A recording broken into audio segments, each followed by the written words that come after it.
मान्यता है कि छठ देवी सूर्य देव की बहन है और उन्हीं को प्रसन्न करने के लिए जीवन के महत्वपूर्ण अवयवों में सूर्य व जल की महत्ता को मानते हुए इन्हें साक्षी मानकर भगवान सूर्य की आराधना तथा उनका धन्यवाद करते हुए माँ गंगा, यमुना या किसी भी पवित्र नदी या पोखर के किनारे यह पूजा की जाती है।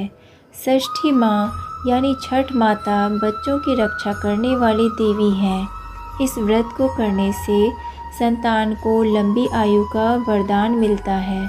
मार्कंडेय पुराण में इस बात का उल्लेख मिलता है कि सृष्टि की अधिष्ठात्री प्रकृति देवी ने अपने आप को 6 भागों में विभाजित किया है। इनके छठे अंश को सर्वश्रेष्ठ मातृदेवी के रूप में माना जाता है, जो ब्रह्मा की मानस पुत्री है।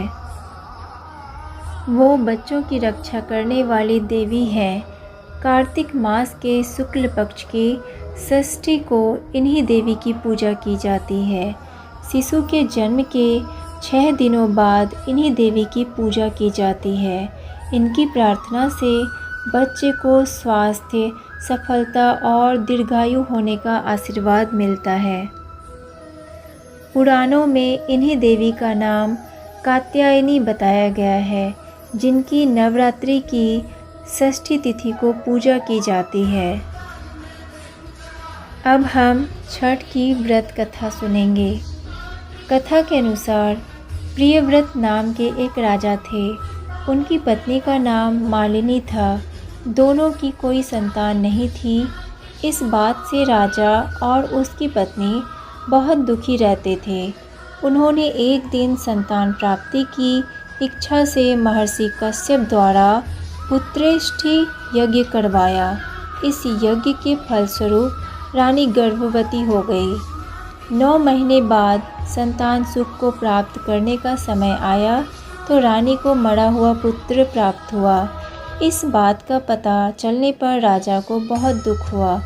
संतान शोक में वह आत्महत्या का मन बना लिया, लेकिन जैसे ही राजा ने आत्महत्या करने की कोशिश की, उनके सामने एक सुंदर देवी प्रकट हुई। देवी ने राजा को कहा कि मैं षष्ठी देवी हूँ। मैं लोगों को पुत्र का सौभाग्य प्रदान करती हूँ। इसके अलावा जो सच्चे भाव से मेरी पूजा करता है, मैं उसके सभी प्रकार के मनोरथ को पूर्ण कर देती हूँ। यदि तुम मेरी पूजा करोगे तो मैं तुम्हें पुत्र रत्न प्रदान करूँगी। देवी की बातों से प्रभावित होकर राजा ने उनकी आज्ञा का पालन किया। राजा और उनकी पत्नी ने कार्तिक शुक्ल पक्ष की षष्ठी तिथि के दिन देवी षष्ठी की पूरे विधि विधान से पूजा की। इस पूजा के फलस्वरूप उन्हें एक सुंदर पुत्र की प्राप्ति हुई। तभी से छठ का पावन पर्व मनाया जाने लगा। छठ व्रत के संदर्भ में एक अन्य कथा के अनुसार जब पांडव अपना सारा राजपाट जुए में हार गए, तब द्रौपदी ने छठ व्रत रखा। इस व्रत के प्रभाव से उसकी मनोकामनाएं पूरी हुई तथा पांडवों को राजपाट वापस मिल गया।